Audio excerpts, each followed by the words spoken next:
नमस्कार, बिहार तक देख रहे हैं आप और आपके साथ मैं हूं आशीष अभिनव और हमारे साथ हमारे सहयोगी इंद्रमोहन। इन दिनों बिहार में एक यात्रा चल रही है और यात्रा को लेकर गांव-गांव घूम रहे हैं प्रशांत किशोर। नाम है जनसुराज, उसके सूत्रधार भी हैं और पदयात्रा कर भी रहे हैं। लेकिन अब सवाल ये कि क्या प्रशांत किशोर 2024 लोकसभा चुनाव में जनसुराज को राजनीतिक दल के रूप में खड़ा कर पाएंगे? और प्रशांत किशोर को लेकर अक्सर कहा जा रहा है कि अब जिस तरीके से वो पदयात्रा कर रहे हैं और जिस तरीके से दोनों ही इंडिया गठबंधन और एनडीए गठबंधन पर हमलावर हैं, एक बड़ा रोड मैप प्रशांत किशोर तैयार कर रहे हैं। और अगर प्रशांत किशोर समर्थित कोई उम्मीदवार चुनावी मैदान में होता है तो जाहिर सी बात है वो समीकरण में दोनों का गुणागणित बिगाड़ सकता है। इंद्रमोहन सर, लंबे समय से इस बात की चर्चा चल रही है और कहा जा रहा है कि मुमकिन है कि प्रशांत किशोर अब जनसुराज को एक राजनीतिक दल का आयाम देंगे। क्या प्रशांत किशोर दोनों ही दल को नुकसान पहुंचाने जा रहे हैं या फिर प्रशांत किशोर के कुछ कैंडिडेट जो है चौंकाने वाले फैसले भी उनके फेवर में आ सकते हैं? देखिए, प्रशांत किशोर ने अपनी राजनीति बिल्कुल साफ कर दी है। उन्होंने साफ कहा है कि पहले तो वो यात्रा करेंगे, उसके बाद वो एक बड़ी मीटिंग के बाद ये फैसला करेंगे, जनसुराज में सभी लोगों को बुलाया जाएगा, फिर बात करके ये फैसला लिया जाएगा कि क्या इसे पार्टी बनाकर लोकसभा चुनाव लड़ना है या नहीं। हालांकि बीच में चर्चा ये भी चली कि वो खुद उम्मीदवार हो सकते हैं, लेकिन उस खबर को उन्होंने सिरे से निकाल दिया कि वो फिलहाल लोकसभा चुनाव नहीं लड़ने वाले। लेकिन हमें भूलना नहीं चाहिए कि प्रशांत किशोर बहुत बड़े रणनीतिकार हैं। प्रशांत किशोर ने चाहे प्रधानमंत्री नरेंद्र मोदी की बात हो, नीतीश कुमार लालू यादव के गठबंधन की बात हो, उत्तर प्रदेश में दोनों बड़ी सपा और कांग्रेस के गठबंधन की बात हो, तो वो राजनीतिक प्रयोग में उनको महारत हासिल है। और अगर बिहार में ही बात करें तो एमएलसी चुनाव में उन्होंने एक कैंडिडेट को जीत दिला दी।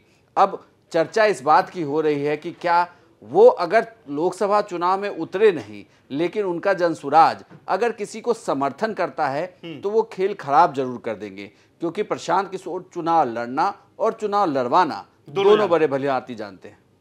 लेकिन सवाल यह है, कहा यह जा रहा है कि कुछ ऐसे उम्मीदवार जिनको अगर प्रशांत किशोर समर्थन दे दें, क्योंकि अब हर बूथ लेवल पर प्रशांत किशोर की तैयारी चल रही है। आप देखेंगे कि उनके जो वर्कर्स हैं, युवाओं में उनकी एक बात होने लगी है कि प्रशांत किशोर एक नया विकल्प दे सकते हैं। ऐसे में अगर कोई उम्मीदवार को वो समर्थन दे देते हैं, चाहे जैसे कोई एक लोकसभा क्षेत्र की हम बात कर लेते हैं, वहां पर प्रशांत किशोर ने यह कह दिया कि फलाने कैंडिडेट को आप ये मान लीजिए कि जनसुराज को इनका समर्थन प्राप्त है, तो ऐसे कैंडिडेट चाहे वो जिस किसी भी गठबंधन में हो एक बड़ी भूमिका निभा सकते हैं। और कहा यह जा रहा है कि 25 से 50,000 वोट को प्रशांत किशोर जो है वो कन्वर्ट करा सकते हैं इधर से उधर, ये मादा रखते हैं। देखिए, राजनीति दरअसल एक परसेप्शन का खेल है। प्रशांत किशोर अगर वहां पर किसी कैंडिडेट को समर्थन देने की बात करते हैं तो थोड़ी मुश्किल होगी, क्योंकि अगर उन्होंने इंडिया गठबंधन के कैंडिडेट को समर्थन दिया तो परसेप्शन ये बनेगा कि ये सब कुछ वो इंडिया गठबंधन के लिए कर रहे थे। अगर उन्होंने कहीं पर बीजेपी को समर्थन देने की बात कही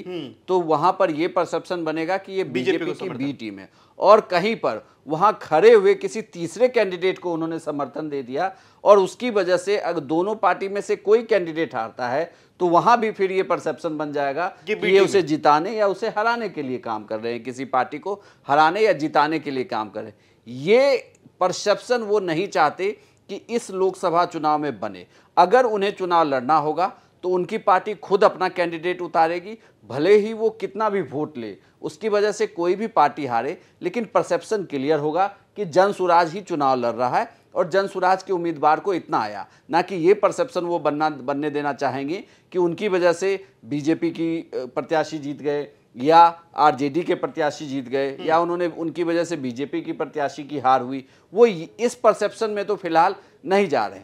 अब बड़ी बात यह है कि आखिर फिर रास्ता क्या है। दरअसल राजनीतिक जानकार ये बताते हैं कि प्रशांत किशोर पहले विधानसभा चुनाव लड़ेंगे, मतलब 24 में वो दल नहीं बना रहे, 24 में वो नहीं उतर रहे हैं, वो तैयारी 25 की कर रहे हैं।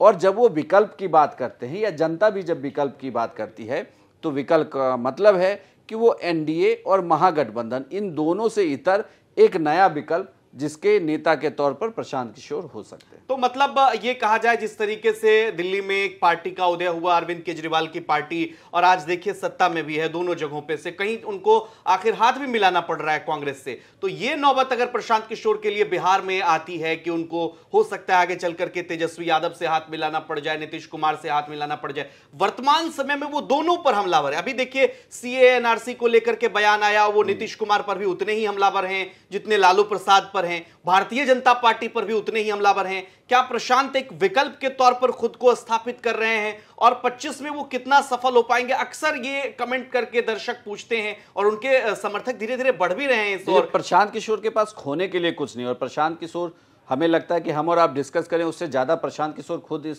पूरी राजनीति को समझते हैं। जनता अगर कुछ सोच रही है तो उनके पास वो सवाल पहले से ही उन्होंने सोचा होगा और उसका जवाब भी उन्हें पता होगा कि इस प्रॉब्लम को कैसे सॉल्व किया जाएगा। लेकिन जहां तक राजनीतिक जानकार जो प्रशांत किशोर की इस पूरी यात्रा को देख रहे हैं, हम भी लगातार उनकी इस पूरी यात्रा को कवर कर रहे हैं, इस यात्रा को देख के यही लगता है कि उनका ये मॉडल क्या कहता है। उनका ये मॉडल दरअसल बिहार में एक राजनीतिक विकल्प की बात करता है जिसमें पिछड़ा और अति पिछड़ा वोट बैंक पर उनकी खासी नज़र है। यानी कि जो वोट बैंक बिहार में इन सभी दलों पर, सभी पार्टियों का है, उनकी भी नज़र उसी पर है। प्रशांत किशोर की पूरी यात्रा के अगर आप रोड मैप को देखेंगे तो उस रोड मैप में यात्रा जहां से निकल रही है, जिन मोहल्लों में रुक रही है, जहां पर रुक रही है और जिनसे वो संवाद कर रहे हैं, ये पिछड़ा अति पिछड़ा वर्ग के लोग हैं। हालांकि उनके साथ बिहार के बहुत सारे बुद्धिजीवी जुड़े हुए हैं, लेकिन देखने वाली बात यह है कि प्रशांत किशोर यहाँ से अगर कोई स्टेप उठाते हैं वो किस तरफ जाते हैं। रही बात राजनीतिक विकल्प की कि ऐसी सिचुएशन आ गई कि उन्हें हाथ मिलाना पड़ सके, तो राजनीति में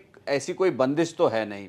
जब नीतीश कुमार इधर से उधर हो रहे हैं और प्रशांत किशोर के पास ही अगर ऐसा मौका मिलता है तो डेफिनेटली वो उस मौके का उपयोग करेंगे। लेकिन ये बड़ी बात है कि प्रशांत किशोर अगर विकल्प के तौर पर बिहार में तैयार होते हैं, अच्छी बात है कि बिहार को एक अच्छा विकल्प मिल सकता है, क्योंकि प्रशांत किशोर बहुत सुलझे हुए और एक तरीके से देखा जाए तो विजनरी जरूर है। निश्चित रूप से। और अब देखना दिलचस्प होगा, क्योंकि 30 सालों से अगर आप बिहार की राजनीति को देखें तो कोई नया विकल्प बिहार की राजनीति में नहीं आया है और पारंपरिक तरीके से बिहार की राजनीति चल रही है। ऐसे में प्रशांत किशोर की राजनीति किस तरफ करवट लेती है, यह देखना दिलचस्प होगा। आपको क्या लगता है, प्रशांत किशोर 24 में नया विकल्प देंगे या 25 में अपने राजनीतिक दल का गठन करेंगे? कमेंट कर हमें जरूर बताइए और बिहार की तमाम खबरों के लिए आप देखते रहिए बिहार तक।